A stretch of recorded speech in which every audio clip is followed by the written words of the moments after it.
Mkurugenzi mtendaji wa kituo cha ubia kati ya sekta ya umma na sekta binafsi PPC David Kafulila ametoa ufafanuzi wa kina kuondoa mkanganyiko uliopo miongoni mwa wananchi na wadau kuhusu dhana nzima ya ubia. Akizungumza jijini Dar es Salaam alipokutana na wadau kutoka sekta binafsi, Kafulila alieleza kuwa lengo la kuanzishwa kwa sera ya PPP mwaka 2009 na sheria ya mwaka 2010 ilikuwa ni kurekebisha makosa ya kihistoria yaliyofanyika kwenye mikataba ya nyuma ili kuhakikisha serikali na mwekezaji wote wananufaika kwa usawa. Sasa ipo tofauti kati ya ubia, mradi wa ubia na mradi ambao ni wa zabuni za kawaida. Serikali ikiingia mkataba, TANROADS ikiingia mkataba au TARURA ikiingia mkataba kwa ajili ya kujenga barabara na mkandarasi akimaliza ujenzi wa barabara anakabidhi barabara, biashara imekwisha. Huo sio ubia. Hiyo ni zabuni ya kawaida. Kwa maana ya halmashauri imempa mkandarasi kujenga stendi ya Magufuli kwa malipo ya kiasi fulani. Baada ya kujenga amekabidhi amelipo, hiyo sio ubia. Kwa najaribu kuzungumza katika lugha rahisi hiyo ili kuelewa, kama ilivyozungumza mkurugenzi hapa kwamba inaweza kafikiria kwamba kila kitu ambacho private anafanya na serikali ni ubia. Hapana, ubia ni mkataba wa muda mrefu.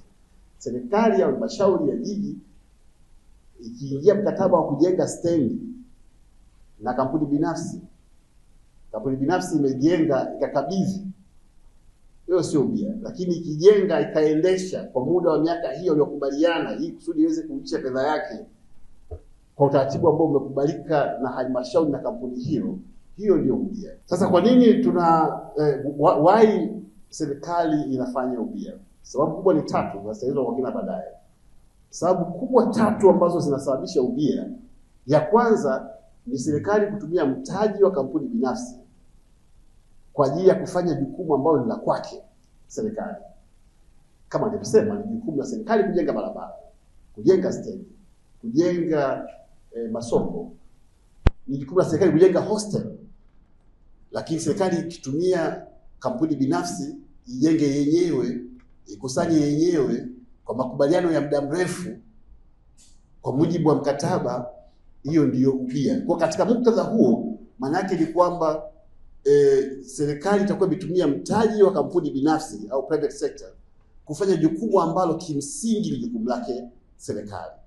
Lakini sababu ya pili ni technology, kwamba uzoefu umeonyesha kwamba sekta binafsi imeendelea zaidi kwenye matumizi ya teknolojia kuliko public sector, kuliko serikali.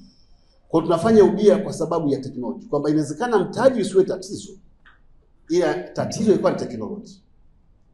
Na kwa hiyo mtu wa kawaida hapashi kujiuliza kwamba sasa ina maana serikali wamekosa pesa kidogo kama hii kufanya jambo hili. Hapana. Tunaweza kabisa tukawa tuna pesa lakini tukafanya kwa sababu tunataka technology husika. Sababu ya tatu ni ufanisi wa kimanagement, kwamba tafiti zote zinaonyesha kwamba sekta binafsi imeendelea zaidi kwenye management, efficiency of management kuliko public sector. Kwa hiyo inawezekana kabisa tukamwalika mwekezaji kwa ajili tu ya ufanisi wa kimanagement